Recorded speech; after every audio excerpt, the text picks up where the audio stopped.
Okay, folks, so we're starting to look at imperialism, or as your STAR test calls it, expansionism. And this is my background. This is Teddy Roosevelt, Just of the course, facts, ma'am. acting as policeman of the world. Because the Roosevelt corollary to the Monroe Doctrine gives the United States permission, he said, to act as the policeman of the Western Hemisphere. And here you see him with his stick there as a policeman. The stick, of course, represents, that's right, big stick diplomacy. Walk softly, but carry a big stick and you will go far. And you see the other people of the world just sort of begging him. You see down here in the left, you see what looks like South Americans and Central Americans portrayed in, of course, a stereotypical way for the time. And then you see what looks like maybe Asians and Indians up above them. And then looking across the small Atlantic Ocean, you see Europeans begging him for help as well, too. And so he's waving his big stick here. You notice the sign or the document under his arm says arbitration, meaning we would decide what is the best deal. So we're going to go ahead and call this Just the Facts, ma'am, because we're going to be looking at Just the facts, ma'am. Just the Facts, ma'am.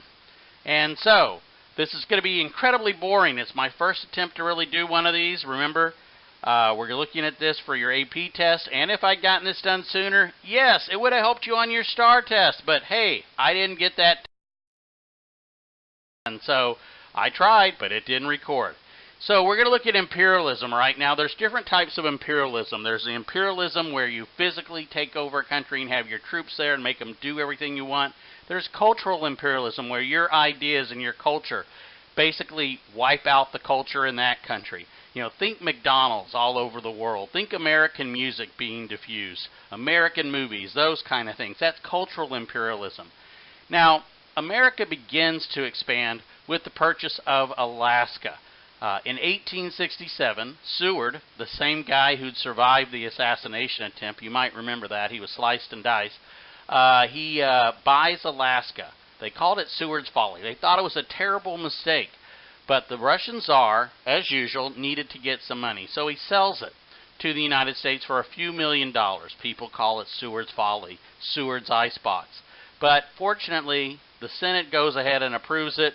We give the Russians the check, and we have Alaska. It's sort of our first overseas possession, although it's still on our continent. But we would later follow it up with the purchase of Midway as a place out in the middle of the Pacific Ocean.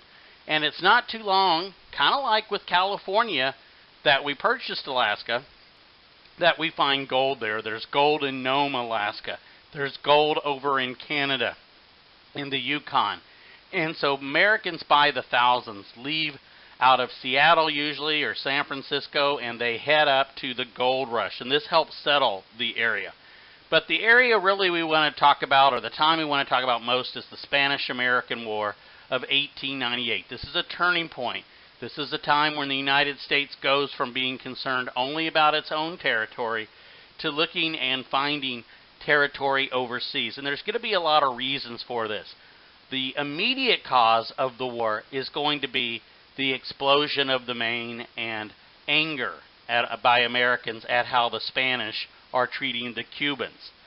So this is a picture of the Maine. She was a battleship that was sent down there to safeguard Americans. And then one night, February 15th, the Maine suddenly explodes. And the United States really doesn't, well, we investigate it, but we conclude that it had to be the evil Spanish. Maybe they put a mine or they put a bomb nearby and they blew it up. Most likely, we think today, it blew up simply because there was coal dust there. They very intelligently had the ammunition and things right next to the coal. Coal has one goal in life, and that is to burn. And so it burned, probably a fire, and boom, the Maine blew up. And you saw people. It was like raining men all over the place. Now, Spanish cruelty. This is because the Cubans were rebelling, much like Americans had rebelled. But the Spanish were incredibly cruel. They sent a general by the name of Weyler, that's W-E-Y-L-E-R, to come down there and to crush these people. And what he did was he rounded them all up, and he invented a neat new thing called concentration camps. Yeah, where they would concentrate these people. Now, the goal wasn't to kill people. but it happened. You take people away, you put them all out of their natural homes, their country people, you cram them together, you don't feed them very well, and they start getting sick. And so thousands of Cuban people began to die. And American newspapers that we'll call yellow journalists will pick up this story. So yellow journalism is when you take the truth and you kind of stretch it a little bit, and why you want to sell newspapers. And Joseph Pulitzer was the person who did that, and one of the most famous of them. Here's a picture you see, a really sad picture of a Cuban boy. If you didn't know any better, you would think this would come from the Holocaust of World War II. But nope, this is off our shores. This is in Cuba, just 90 miles off the coast of the United States. So we hear these stories. We get angered by them. Mistreatment of Americans. There was one woman who was strip searched, and they portrayed it as she was being strip searched by men, when in fact it was actually women. And so we hear all of these things, and it really gets Americans angry. Another longer-term cause of imperialism, and ultimately the Spanish-American War, is the writings of Alfred Mahan. Now, Mahan was a teacher up in Rhode Island in Newport. And what Mahan did was write a book, one of the most important in American history, called The Influence of Sea Power Upon History. Everybody had to read this book. The German Kaiser tried to memorize it and give copies to everybody. But what he said is only the countries that had navies had been great. So if you're going to be a great country, which we want it to be, you got to have a navy, a modern navy. And so the United States is really pushed to start building this modern navy under the presidency of Chester Arthur, who begins that process. And it succeeds. But the trouble is this new modern navy didn't rely on wind, although they tried to still have sails on these ships. It relied on coal. And you just can't take enough coal in a ship that will get you across the Pacific. You need places to recoal, places to stop. And so this would make the United States having islands scattered across the Caribbean, scattered across the Pacific, very, very important. So Mahan, influence of sea power.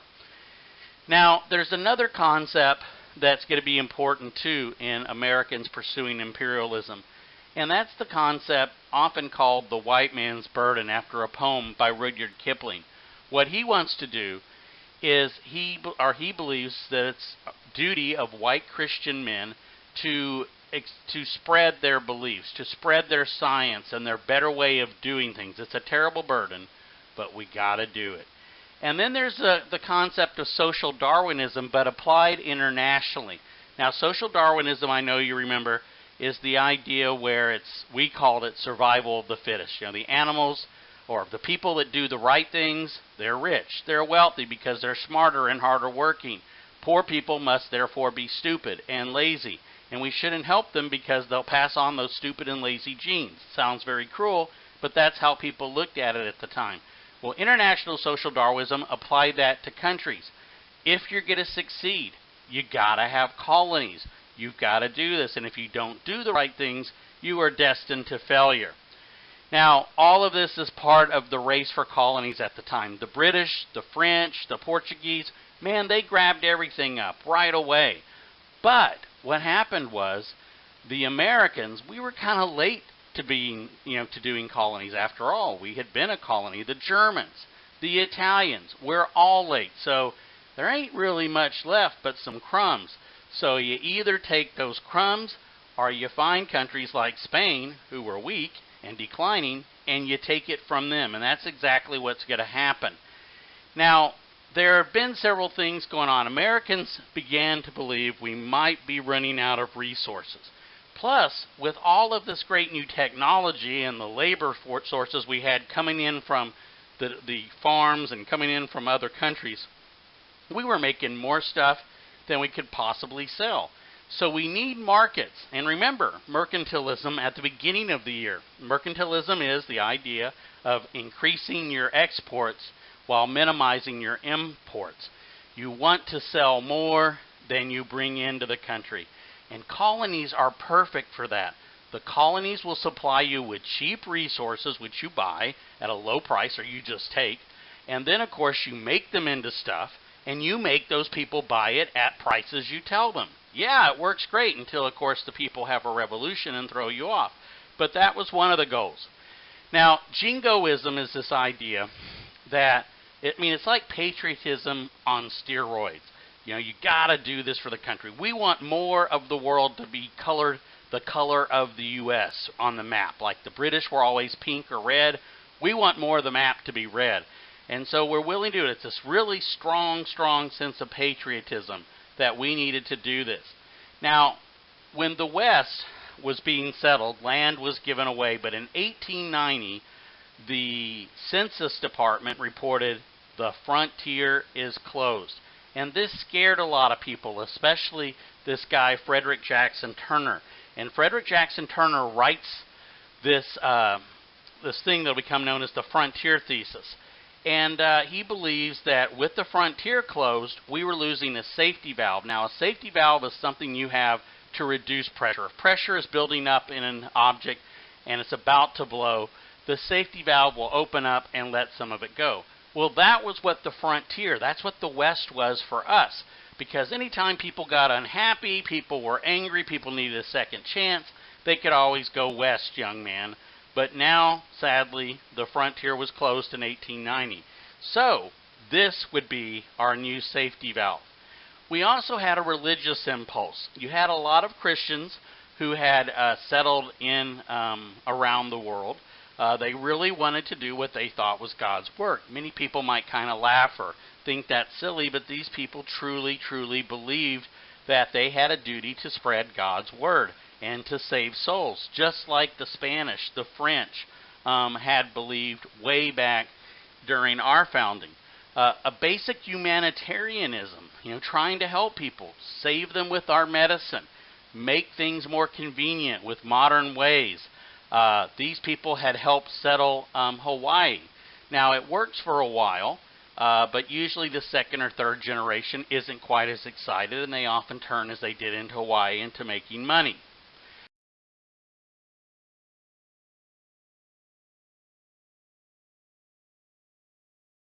So, we'll go then to our next slide here. And on our next slide, we see some of the events of the war that you need to know. So the war breaks out. America declares war. William McKinley, our president, very reluctantly goes to Congress and gets approval for this war. They agree, and so we're at war. And it's one of the shortest wars we ever participate in. It's fought, it's over, it's all done within a single year, 1898. Now, there are people you need to remember. I'm not going to mention Commodore Dewey, who wins a great battle in Manila to start it, but the one that's called out for you is Teddy Roosevelt. Teddy Roosevelt, and you can see him right here in this picture. There's old Teddy. Teddy was the Assistant Secretary of the Navy, but he wants a war. I mean, he really does, bless his heart. And he gets Americans, once the war starts, he gets himself appointed to be a lieutenant colonel in the 1st Volunteer Cavalry. Now, these men are going to be nicknamed the Rough Riders. And they came from everywhere. Some of them were polo players. Some of them were banditos down from the Southwest. Some of them were former Indian fighters. There were a little bit of everything, and they trained in San Antonio. Now, they aren't able to bring most of their horses with them from Florida to Cuba. So really, most of the Rough Riders, I guess you could say they were rough walkers. But outside of Santiago, they lead a charge, or Teddy leads a charge, up a hill that'll be known as San Juan Hill and a neighboring hill called Kettle Hill. And this breaks the back of the Spanish resistors. Now, it should also be mentioned, participating in this charge were the soldiers known as Buffalo Soldiers. These were African-American soldiers, and as the time was, they were commanded by a white soldier, by a white officer by the name of Pershing, who got the nickname Blackjack Pershing. So he commands these guys, and with Teddy and his Rough Riders, they charge up San Juan Hill, and this picture was taken right up there. Now, the other thing that you should be aware of is how we discussed what to do once we got these places. Now, Guam, there wasn't a lot of discussion about this Pacific island. Not a lot of discussion about Hawaii. We'd already had that issue. But the Philippines, That is going to be the big issue. And we're going to talk about the reasons why some favored it and why some opposed it. And this is a very big topic. You had a group known as the Anti-Imperialist League. This included the famous writer Mark Twain. It included the entrepreneur Andrew Carnegie, who actually offered to buy the Philippines for $20 million back from the United States and give them freedom. So why were these guys opposed? Well, they looked at our background. We had been a victim of imperialism, and this was another example of that, and we didn't want to be doing to somebody else what the British had done to us. Then there's this tradition of isolationism. It had worked pretty well for us so far not to go looking for territories or colonies in other parts of the world. Why should we break that? There's even some racist ideas, sad to say, but there were people who said they didn't want this many, quote, brown people to be included in the United States. Millions of these people. So, they have some good reasons. They have some reasons that are a little bit more suspect. Now, the pro-imperialist leaders, like people like Alfred Beveridge, these people, they wanted us to have colonies. And basically, it was those same reasons we talked about earlier.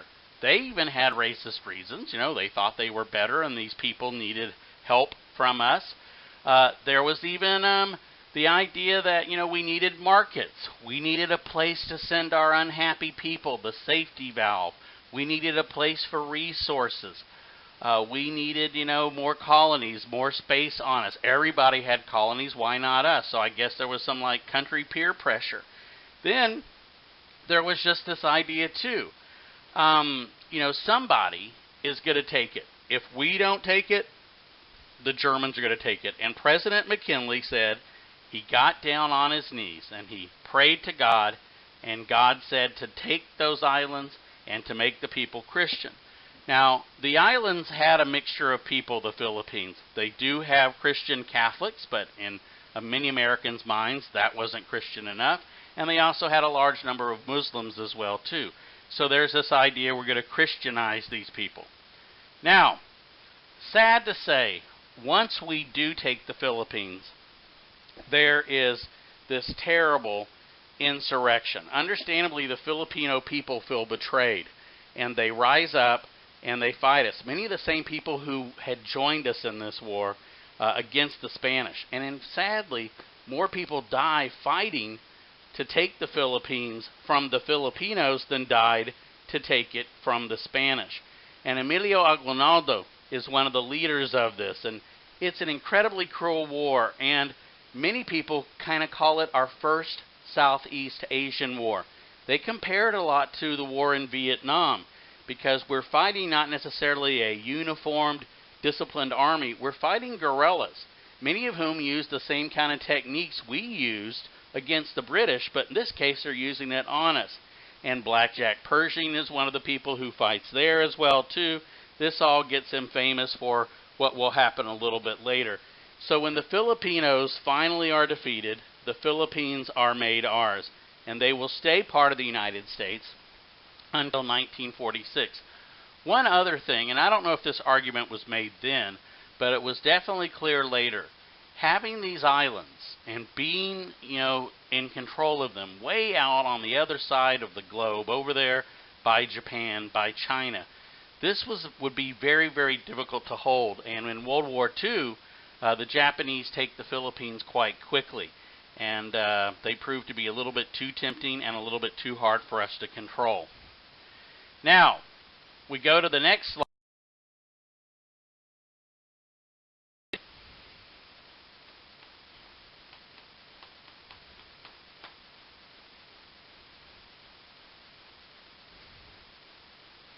And this slide is all messed up, and I apologize for that. But here's a name you need to know, Sanford Dole. He is responsible for us taking over Hawaii. He's one of the leaders of that, and he is related to the Dole family. China. China becomes a goal of us for trade. Now, believe it or not, the Chinese in those days bought our stuff. That's right. We made things once upon a time in America, and the Chinese bought them. And so the United States wants to trade with them. But there's a problem. Many of the the countries in China, or many European powers, have divided China up into what they called spheres of influence. And only that country that controlled that sphere, like the British around Hong Kong or the Portuguese around Macau, only they could trade there. And if you didn't have a sphere, you couldn't trade there. So guess who didn't have a sphere? That's right, the United States. And so here you see a cartoon where Uncle Sam is at the door, and this would become known as the open door policy. Our Secretary of State, by the name of Hayes, writes to these various leaders in Germany, Japan, Britain, wherever, and basically says, we believe in the policy of the open door. And they don't say no, but they don't really say yes, but we take no response to mean yes. And so America begins the policy of encouraging and participating in trade in China. And we build the special relationship with China that we will have all the way till the communists win in the Civil War in the late 1940s. Now, the other thing to be aware of is Teddy Roosevelt builds what becomes known as the Great White Fleet after he becomes president. And that's another consequence of this war. Teddy, after the war, is famous. He becomes governor of New York. And it's not too long before he's doing all kinds of things that really tick off people in New York, a lot of good progressive things. And they decide, hey, let's put this guy somewhere where he can't cause any problems. Yeah, we'll make him vice president.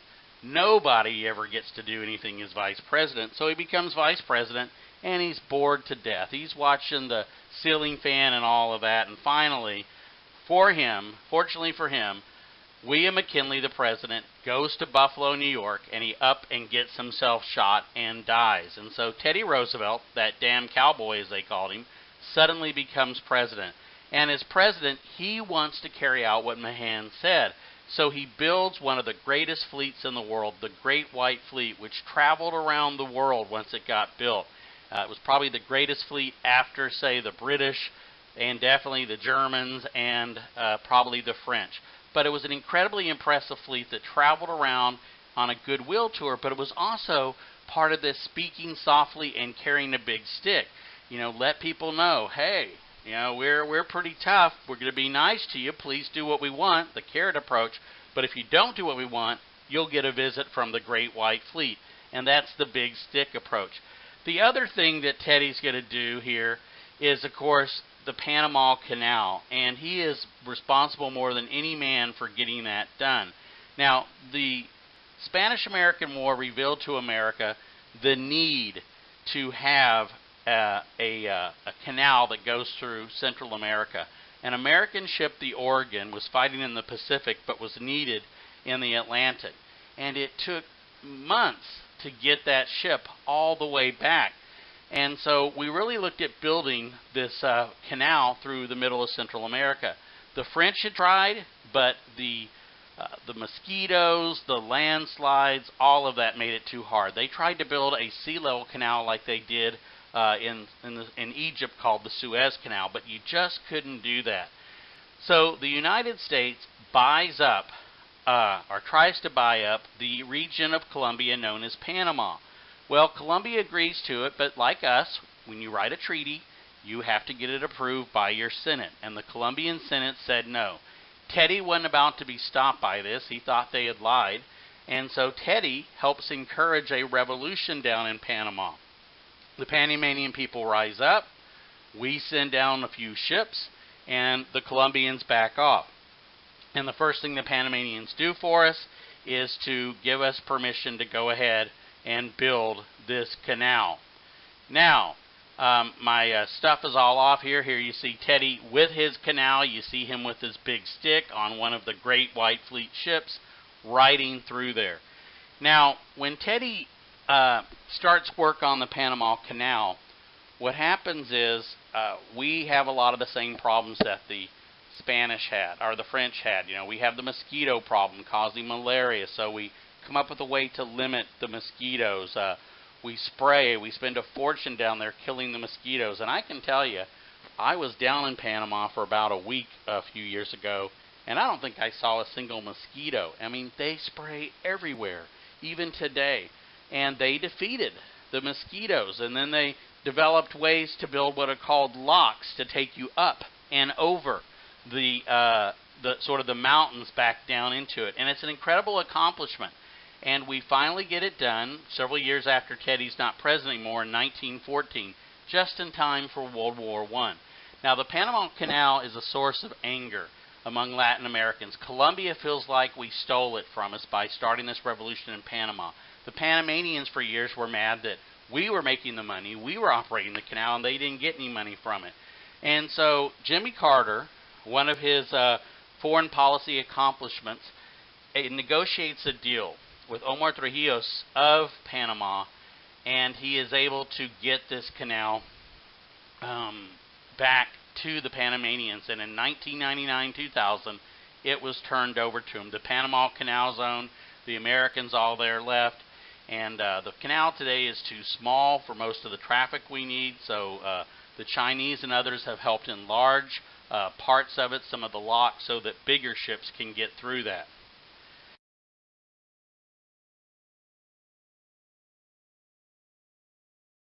We're going to go to the next slide here, and the next slide is going to talk about President Taft and President Wilson and their foreign policy. Taft's policy was called dollar diplomacy. The idea here was to invest in these countries, and by investing in them, you get a certain amount of control. You know, they don't want to kick you out and lose all that money in investment, so you have some power by doing that. You can reward countries with money, or you can punish them by taking money out. So Taft used that as opposed to Teddy, who used the big stick, or some people might call it gunboat diplomacy. So that was William Howard Taft's strategy. President Wilson, who becomes president after Taft after 1912, as a Democrat, has another type of policy. He was the son of a preacher man and had this really kind of strong moral or righteous streak where he just couldn't stand when countries didn't do what he wanted them to do or act as he thought they should. And this is going to become very evident in an episode in Mexico. Now, in 1914, American soldiers or American sailors are ashore in a place called Tampico.